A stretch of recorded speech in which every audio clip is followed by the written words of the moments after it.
Dans un premier temps, comme vous pouvez le voir à ma gauche et à ma droite, vous avez Romain Révelli et Alain Blachon qui rejoignent l'aventure du SO Cholet. Avant de commencer, est-ce que déjà vous avez des questions sur la saison passée ou pas? Oui, s'il vous plaît. Quentin Bossé du Courrier de l'Ouest. Enchanté. Je voulais savoir un petit peu quel bilan vous tirez justement de cette saison-là sportivement. C'est que il y a eu beaucoup de mouvements en coulisses, mais aussi sportivement, quels enseignements vous tirez de cette saison? Au final, c'est une belle saison parce qu'on se maintient en national et c'est rien de facile. Je pense que de l'extérieur, quand on regarde le début de saison, ouais, on a tous envie d'être en Ligue des Champions. Mais la réalité, elle est plus compliquée que ça. Je pense qu'il y a une chose qui est importante et qu'il faut rappeler. Le SO Cholet, il y a 4 ans, était en CFA2. Et ça, je pense qu'il y en a beaucoup qui l'oublient. On a l'impression qu'on est là depuis des années. Pour un topo pour la saison passée, par exemple, on va faire notre deuxième année en national. Ça a été validé hier par la DNCG.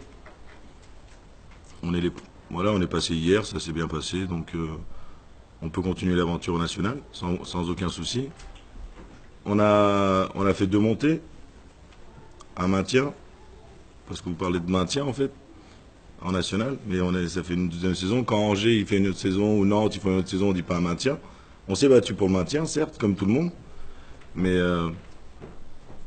par rapport à certaines divisions, on n'est pas en barrage ou quoi que ce soit. Il faut rappeler quand même une chose, je le répète, c'est que aujourd'hui, le foot, c'est un sport populaire et on a besoin vraiment de tout le monde pour nous accompagner. On ne peut pas gagner 40 matchs. On ne peut pas gagner 80 matchs, ça n'existe pas. Il n'y a même pas un club en Europe qui le fait. S'il y en a un, je ne suis pas au courant, mais peut-être Liverpool en Ligue des Champions, mais je crois qu'on n'est pas Liverpool. Aujourd'hui, il faut être objectif à un moment. Et en étant objectif, je pense que chaque ville... Aujourd'hui, Cholet fait partie des 60 villes du football en France. Parce que si vous regardez Ligue 1, Ligue 2 nationale, toutes les villes de 200 000, 300 000 habitants ne sont pas forcément nationales. C'est vrai que le foot, c'est un sport qui réunit beaucoup de personnes, qui est un sport populaire. Mais à côté de ça, je pense qu'on y met, sans parler des moyens, parce qu'on n'a pas le budget le plus élevé du national non plus. On attend de nous des résultats immédiats. Peut-être parce que c'est ce qu'on dégage, mais c'est pas parce que c'est l'envie qu'on a que c'est si simple à atteindre. Et la plus grosse chose, la satisfaction de cette année pour moi, c'est que nos jeunes, parce que je parle souvent des enfants, vous le savez, c'est pour ça que j'ai commencé avec le SO Cholet il y a 4 ans. Nos U15 cette année, ils sont en finale de la Coupe de Anjou. Nos U17, ils sont en finale de la Coupe de Anjou. Nos U19, aucune défaite de l'année, on monte en national. Ça, faut en parler aussi. Parce qu'à côté de ça, chez les enfants, on fait vraiment du beau travail. On a fait du changement. C'est vrai que dans une asso, le changement, c'est pas simple. Et depuis 4 ans, on a fait du changement. C'est comme dans une entreprise. À un moment, il faut savoir faire du changement pour pouvoir aussi progresser. Et aujourd'hui, je ne veux pas reparler de l'année dernière ou votre question, je pense que j'en ai fait un roman, mais c'est simplement être objectif sur vraiment ce qu'on fait, ce qu'on a fait depuis 4 ans. Et aujourd'hui, encore une fois, j'essaie de m'entourer des meilleurs. Quand on dit Romain Rivelli, Alain Blachon, c'est pas par hasard qu'ils sont là. Ça fait déjà quelques mois que je le suis. On est rentré en contact, il n'y a rien qui s'était fait. Et aujourd'hui, ils nous rejoignent pour l'aventure du SO Cholet, aussi bien pour l'équipe première que pour, entre guillemets, l'académie ou l'école de foot ou l'association du SO Cholet. Ce qui est la saison dernière aussi, ce qui a un peu frappé, c'est la différence de résultats entre la première et la deuxième partie de saison. C'est pour ça aussi que ça reste quand même une saison particulière. L'année dernière, vous aviez Concarneau qui était en haut, en début de saison, en janvier, et qui a fini dans la charrette. Et vous aviez 8 équipes le dernier jour qui se battaient pour le maintien. On aurait gagné à domicile, on aurait fini 5e. Sur un match, on peut gagner 8 places. L'analyse est simple sur un tableau. De octobre à fin janvier, on a pris 3 points. On était à 25 points au mois d'octobre. À fin janvier, on était à 28 points. Ça, il faut en parler aussi. Vous avez des adversaires. Ce n'est pas des adversaires en bois qu'on a en face de nous. qui connaissent le national depuis certains 5-6 ans. Ils sont renforcés, ils ont eu des prêts, ils ont changé leur système. Béziers était dernier, il finit deuxième. L'analyse, elle est simple quand vous regardez le tableau. Mais dans la réalité, elle ne se passe pas comme ça. Et si vous regardez nos matchs, je pense qu'il y a des matchs où on a loin. Quand vous battez Grenoble, vous battez Rodez, quand en deuxième partie, on prend avec Alain, David Augereau qui reprend la relève, qui n'a pas été facile, qui a fait un extraordinaire travail, et ça n'a pas été simple pour lui non plus, en disant ouais mais c'est le presse qui fait ci. Non, David, il a fait son boulot. Je l'ai accompagné, je crois que c'est le rôle aussi d'un patron d'accompagner ses salariés. Si demain, Romain, il y avait des soucis, je l'accompagnerais aussi, on n'est pas là que pour les beaux jours. Mais voilà, je pense que le classement de l'année dernière est à l'image du championnat, et c'est pas un championnat facile. Et il y a des regrets, oui, mais il y a beaucoup de satisfaction. C'est que voilà, on a réussi à se maintenir en national, on a réussi à monter nos U19 en As, on a des gamins de 17-18 ans au club. Alain Blachon qui a quand même une grosse expérience là-dessus, Romain Révelli aussi dans la formation. Ils sont là aussi bien pour l'équipe première, je le répète, mais pour la formation, pour les enfants et pour voilà, passer un cap. Mais tout ça, si on a que des supporters ou des personnes qui sont là que quand on gagne et pas quand on perd, ben ça s'appelle pas un club populaire. Ça s'appelle Monaco, quoi. Ils sont là que quand on gagne. On voit pas grand monde sur le stade. Et je pense que pour faire vivre le football à Cholet, il va falloir plus de supporters et des supporters qui encouragent, pas qui sifflent à la 70e le jour du maintien. Je pense pas que c'est une manière de supporter une équipe. Ceux-là, j'en ai vraiment pas besoin dans le stade, qui se donnent même pas la peine de venir. Je vous le dis, c'est pas comme ça pour moi. On supporte. Pour moi, c'est des choses. Voilà, si on veut du Cholet au long terme dans le football, il va falloir qu'il y ait une ville et des supporters avec. Et si c'est pour venir critiquer, c'est le droit, c'est le football. On peut critiquer, on peut tout critiquer. Mais à un moment, il faut accompagner aussi. Et je pense que les joueurs et un staff, c'est ce qu'ils ont besoin. Et j'espère que les supporters cette année seront encore plus présents, parce qu'on a des gens qui nous suivent quand même jusqu'à l'extérieur. On a des gens qui nous soutiennent, même quand ça va mal. Moi, j'ai entendu des supporters, le club de supporters, nous encourager même à des 3-0.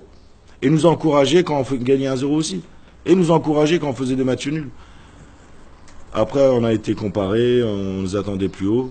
Moi, le premier, j'aimerais bien arriver. Voilà, je pense qu'à un moment, on me connaît un minimum, on sait comment je fonctionne. J'aime pas l'échec, mais moi, je prends pas cette année-là comme un échec.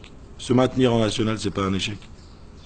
Je mets un peu les pieds dans le plat, mais est-ce que vous regrettez d'avoir limogé Nicolas Lebellec Pas du tout. Alors là, mais pas du tout. Si vous êtes capable de me dire qu'aujourd'hui, il aurait été champion en national, vous êtes champion du monde. Parce qu'en attendant, aujourd'hui, Nicolas Lebellec, avant d'arriver à Cholet, il n'y a personne qui parlait de Nicolas Lebellec. Vous êtes tous marrants. Il n'a rien gagné. Avec nous, il a gagné une CFA, mais avec une Ferrari, c'est facile quand même. Après, il faut savoir la conduire. Et à un moment, s'il y a un problème à l'intérieur, c'est pas moi qui crée le problème. Hein. Quand j'arrive dans le vestiaire, c'est comme dans mes entreprises. Si j'arrive quelque part, c'est qu'il y a un problème. Je viens pas là pour dire « Oh, ben tiens, j'ai décidé ce matin qu'il allait y avoir un problème. » Non, mais attendez, on est au mois de février, on est 4e, je ne vais pas aller créer le problème. Donc après, je ne vais pas m'étaler sur Nicolas Lebellec. Il a retrouvé un autre club. Je suis content pour lui. Mais je pense que de la manière où ça s'est passé, et j'ai eu des Christian Saramagna, c'est pas le premier coach que j'ai jamais eu de problème avec mes coachs. Jamais. Et encore aujourd'hui, je suis en bonne relation avec toutes ces personnes-là. Donc après, voilà, je pense que je vais avoir tout dit sur... et je vous souhaite pas de mal. Mais j'aime pas qu'on m'en souhaite, ni à mon club. Donc il y a des choses qui blessent. Des articles de presse qui sont passés, il y a eu un discours, il n'y a pas eu de retour. Et j'ai pas envie d'épiloguer sur tout ça, parce que sinon on s'en sort pas. En attendant, aujourd'hui, on a été dans le droit dans tout ce qu'on a fait. David Augereau était diplômé. Il a quand même voilà, il y en a beaucoup. Il y en a certains à sa place qui étaient en finale de la Coupe de France avec le même diplôme. Donc, je vois pas où on était pas en règle en fait. Ce qu'on a fait de mal. Mais je pense qu'on aurait dû être soutenu un petit peu plus. Ou pas écouter qu'une version. Je me suis abstenu, oui, de parler parce que je trouvais ça stupide. Et ce qui avait été dit, même si vous relatez des propos de personnes comme Nicolas Lebellec ou d'autres, c'est simplement, voilà, c'est des choses qui arrivent dans une entreprise et à un moment, faut faire des choix. Et c'est mon rôle aussi de faire des choix. Vous avez évoqué le stade les supporters. Qu'en est-il du projet de stade Le projet stade, il est en cours. C'est dans le projet, il n'y a rien qui a été arrêté. Mais je crois qu'on ne fait pas un stade non plus comme on va chercher une baguette, quoi. Donc ça prend un peu de temps et bien sûr que c'est dans le projet. Et j'espère que l'année prochaine, à la même période, on y sera, au plus tard, si c'est pas avant. Concernant l'effectif, est-ce qu'il risque d'y avoir beaucoup de changements par rapport à Oui, celui qui a... il y en a déjà beaucoup. Il y a Alain Blachon et Romain Révelli qui viennent d'arriver. Regardez un peu leur CV et vous me direz s'il y a beaucoup de changements. Et aujourd'hui, c'est des gens qui aiment les joueurs, c'est des gens qui aiment leur staff, qui sont rigoureux, qui sont carrés, leur passé parle pour eux. Voilà, et je les accompagnerai du mieux possible. Et je pense que, pour clôturer le sujet de l'année dernière, je pense que, même par rapport à eux, je pense que l'année dernière, je pense qu'il va falloir tourner la page un moment. Ou on ne tourne pas la page des 35 ans. On peut reparler du passé, du passé, du passé. On peut passer pour là. Bien sûr. Plaisir. Vous pouvez nous expliquer un petit peu comment c'est, au niveau des contacts, comment s'est fait le choix aussi de venir ici pour vous? Bien sûr, bonjour à tout le monde. Le choix, c'est très simple. Moi, j'ai une histoire. Au départ, je suis un formateur, un adjoint. Et puis, de par ma personnalité et mon envie, j'ai décidé d'être entraîneur numéro 1. Donc voilà, j'ai démarré mon parcours d'entraîneur avec des expériences dans des clubs amateurs, comme dernièrement à Andrézieux, où j'ai débuté à Évian, voilà. Et j'avais des sollicitations énormément pour retourner dans des centres de formation. Et moi, je garde mon cap et j'aime diriger, j'aime avoir mes joueurs, j'aime entraîner. C'est mon métier, c'est ma vie, c'est ma passion. Et donc, par rapport à des sollicitations, là, c'est une affaire une affaire d'homme, en fait. Donc, moi, il n'y a pas... Là, j'entends un petit peu toutes ces remarques sur le passé. Moi, je fonctionne pas trop comme ça, parce que je suis un jeune entraîneur, mais j'ai fait que du foot, et beaucoup dans le haut niveau et le football professionnel. Donc l'image des clubs, l'image des gens, ce qu'on dit, enfin tout ça, moi ça passe, et ça se passe très simplement. On rencontre les gens, on rencontre un club, un projet, on discute déjà de nos vies, du projet sportif, du projet club, parce que je vous le dis tout de suite, même si l'équipe 1 c'est le plus important forcément, dans mon travail, moi je sais pas faire autrement avec Alain, qui vous expliquera, qu'un projet d'unité, quoi. Il y a un club, il y a la 1 forcément, mais il y a l'unité, donc on discute sur tout ça, pas forcément de durée de contrat ou de financier ou quoi que ce soit, et puis après, voilà, il y a le ressenti. Et donc moi, je me suis fié surtout à des discussions avec tous ces gens-là, et j'ai fait mon choix parce que je veux entraîner une équipe 1. Et après, je suis humble, je suis lucide, c'était aussi une bonne étape. C'est un championnat qui est vraiment intéressant pour moi. J'ai le diplôme, en plus, je me suis bougé pour passer tous mes diplômes, dont le plus important. Donc c'est aussi pour le mettre en scène, en avant. Donc tout allait pour moi pour intégrer une ville dynamique avec ces personnes-là. National 1, c'est bien mon niveau. J'ai envie de diriger à ce niveau-là. Voilà, ça s'est fait comme ça. Le président parlait aussi des jeunes, des U19 qui montent en nation. Ça évidemment, parler du projet club, ça compte aussi oui. Dans un ensemble parce que... Après, si vous voulez, il y a des styles d'entraîneurs. Il y a, moi, je sais pas, je suis trop jeune, on peut pas dire. Il y en a, c'est des hommes de projet, des hommes de coups, tout ça. On sait pas. Moi, quand même, je peux pas travailler autrement que dans l'unité, quand même, avec les éducateurs, se servir de ce qu'on va faire sur l'équipe 1. Des choses simples. Je vais encourager, par exemple, tous les éducateurs, en fonction de leur boulot, hein, parce que tout le monde n'est pas à temps plein, dès la reprise, de passer sur les séances. Moi, je suis un homme de terrain pour voir ce qu'on fait. Et par exemple, dans les principes de jeu, dans l'exigence, dans des choses qu'on maîtrise, parce qu'on est des hommes de terrain, pour déjà relayer sur les équipes de jeunes. Et puis je pars du principe quand même que quand dans une équipe 1, parce que pourquoi on forme des jeunes? Pour qu'ils intègrent l'équipe 1. Pourquoi? Pour une identité, pour une âme, hein, parce que ça va être le départ du projet de l'équipe. On ne met pas tous nos œufs dans le même panier. Il faut des recrues, il faut des joueurs confirmés, puis il faut aussi ces jeunes du club qui un jour deviennent les joueurs confirmés peut-être, et font leur histoire dans le club. Donc c'est vrai que nous, on vient vraiment on vient au club, mais pas pour l'équipe de nationale, même si c'est moi personnellement encore plus qu'Alain. Mon temps numéro 1 de ma semaine, il y a beaucoup de choses à gérer. Quand vous avez 25 joueurs, le terrain, les managers, l'observation des adversaires, nos principes de jeu, les relations diverses, d'organisation des déplacements, tout ça, maintenant c'est un fonctionnement professionnel, hein, à ce niveau-là. Donc forcément, ça prend tout mon temps. Mais voilà, je vois ça que de travailler de manière collégiale et unité au niveau du club parce que c'est moi, en fait. Voilà, tout simplement. Qu'est-ce qui fait basculer à un moment donné? Vous parliez de votre parcours de formateur aussi, d'éducateur. Oui. Qu'est-ce qui fait basculer à un moment donné? À quel moment on se dit j'ai envie d'aller voir plus haut et d'aller entraîner à ce niveau-là? Parce que je suis un fou de compétition. Et déjà, quand vous êtes dans les centres de formation, vous utilisez la compétition énormément pour former les joueurs. Moi, je ne fais pas partie de ces formateurs qui sont que dans l'entraînement et puis la compétition. Non, non, pas du tout. Donc à un moment, vous faites ça à la formation, vous grandissez, et puis vous avez envie de mener aussi, parce que ça, c'est en vous, ça correspond à un tempérament, à une personnalité. Et il faut aller dans les choses où on se sent bien, même si parfois on se met un peu en danger. Parce que formateur, vous faites des cycles un peu plus longs dans les centres de formation. Entraîneur numéro 1, vous faites parfois 10 ans dans un club, ce qu'on a tous envie de faire, je souhaite, et puis parfois vous faites 6 déménagements en 2 ans.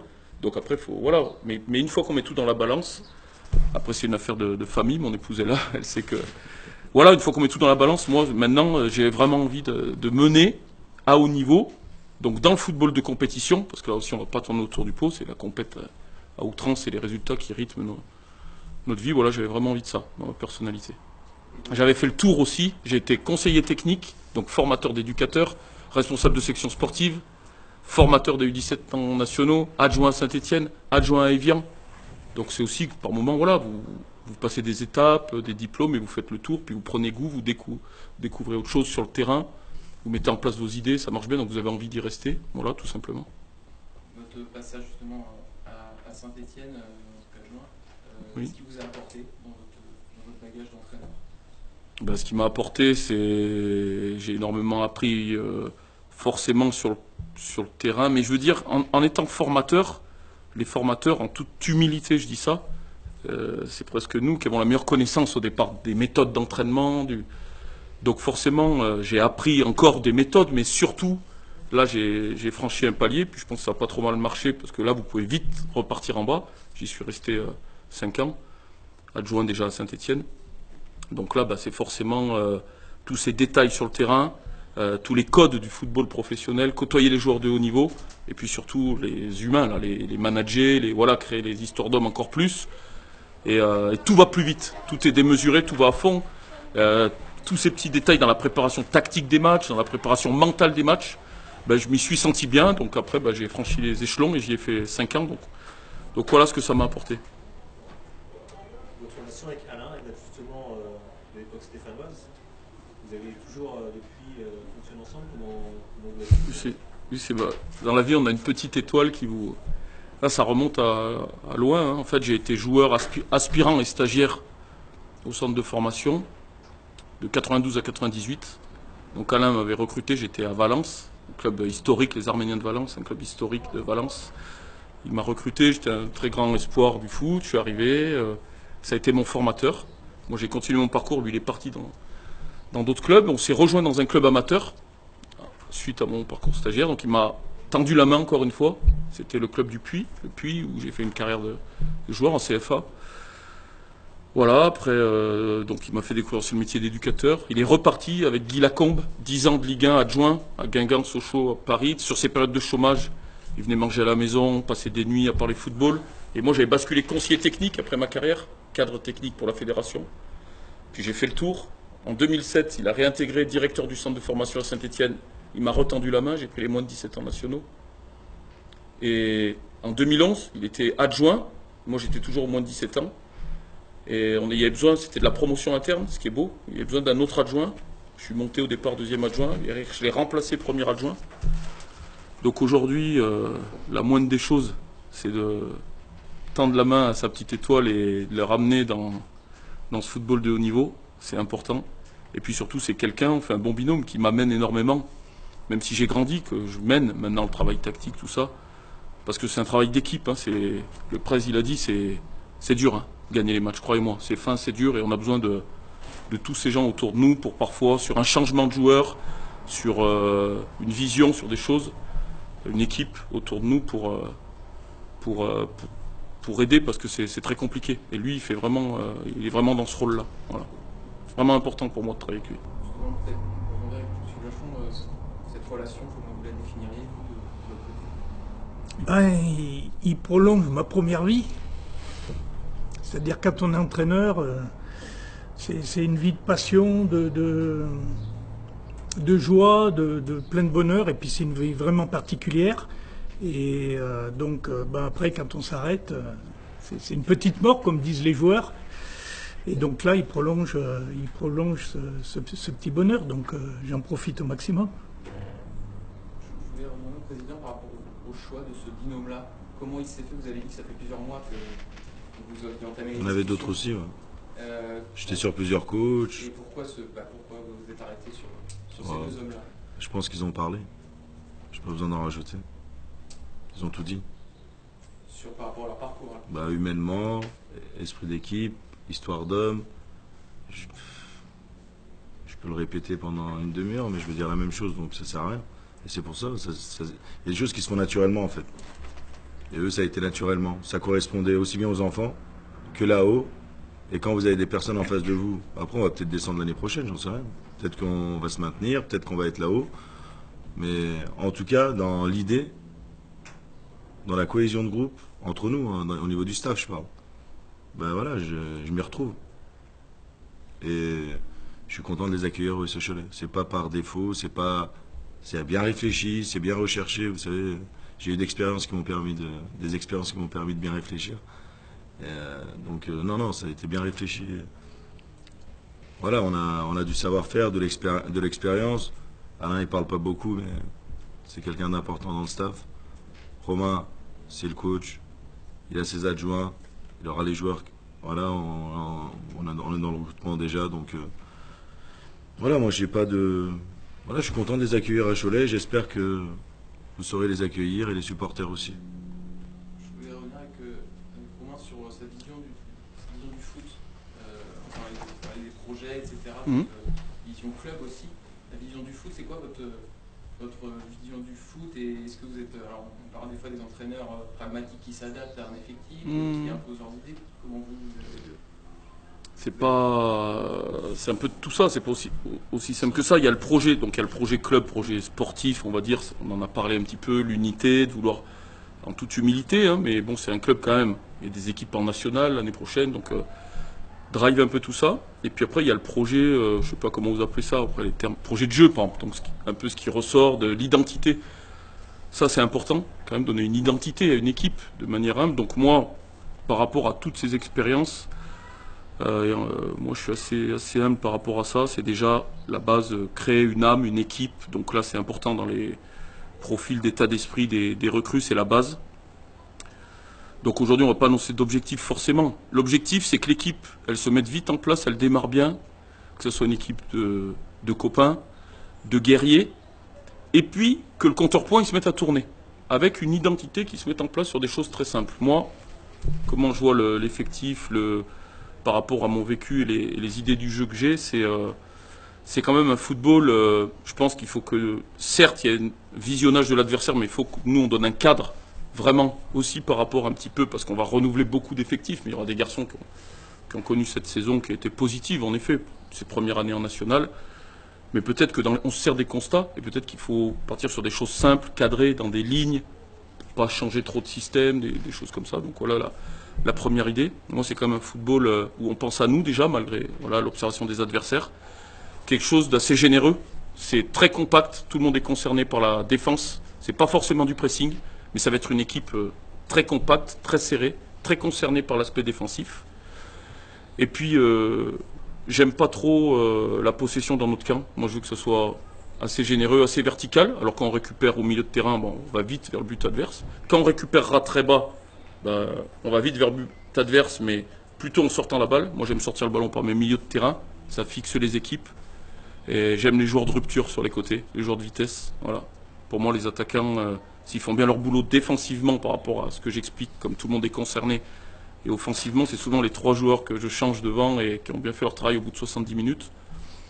Donc voilà, moi je pense qu'il faut donner une identité de générosité, temps de passe, tout le monde concerné par la défense, verticalité, aller à l'essentiel, rassurer les joueurs et pas commencer à tomber dans des idées folles du jeu, de pressing haut ou à l'inverse de possession basse, tout ça. Moi je comprends pas trop tout ça. Moi je crois que c'est un bloc équipe qu'on place au milieu de terrain Et puis après, c'est un curseur d'une action à l'autre. Hein. Parfois, il faut presser pendant 5 minutes, parfois, il faut défendre.